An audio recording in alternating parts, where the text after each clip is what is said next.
Just recap, if you would, the fall season. How did it go for the women? The women did extremely well. I couldn't be more pleased with how they played. The freshman class came in, really picked up the slack from last year and played well. We played in 4 events.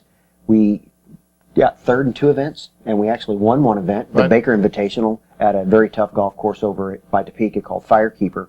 And then we played down at Drury, which was another very challenging event. We actually had our best tournament score, a school record actually, for our low team total down there, despite that being our toughest event. We didn't place at that event, but we did well, and I couldn't be more happy with how the players did, how they've been practicing. Actually, I just heard some recent statistics from GolfStat, and our freshman class is in the top 18 class in the country. Wow, that's exciting. Yeah. Wow. And I didn't know that until yesterday. So I'm very happy about that. They've worked hard, and I'm very happy. What's the difference between your fall schedule and your spring schedule in terms of what it means overall? The fall is considered our non-championship season.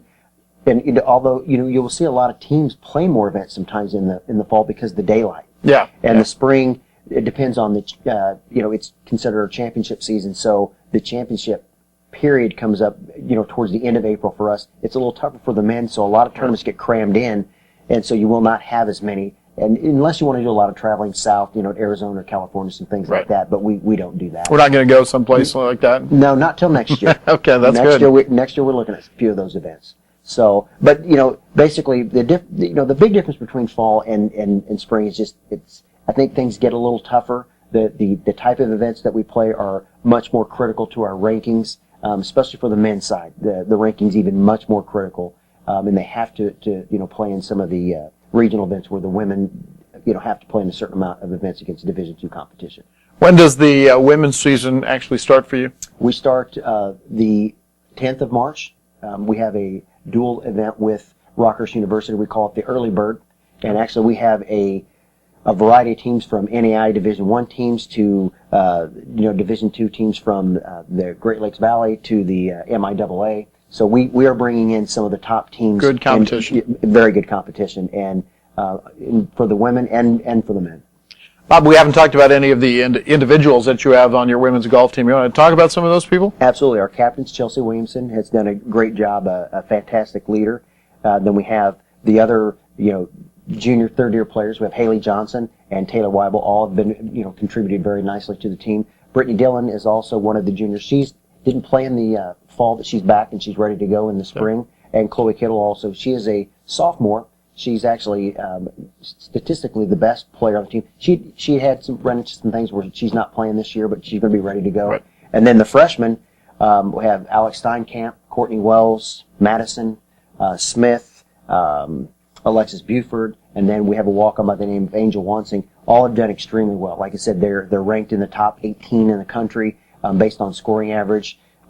They've all played fairly consistently. Well, this spring, you have some additional duties. You and Joel Lucan are going to be coaching the men's golf team.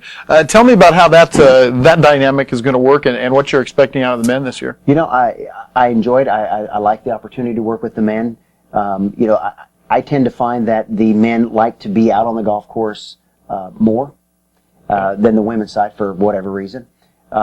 It's going to be good. We're going to play in some good events. They will also be playing in the March event up in Smithville, and then they're going down to Missouri Valley to play in an event, and then they're going to turn around and play in a very tough regional event in Noblesville, Indiana, golf course called Purgatory, and then they will immediately head to the conference event. Wow. And so I expect it to be a good challenge. I expect the scores to be good. We've really been focusing on structure, just kind of getting back to the basics of working on our swing and doing what we need to post better scores, because I think this is a group of young men that are very close to having some good scores, and I think we're pushing them in the right direction.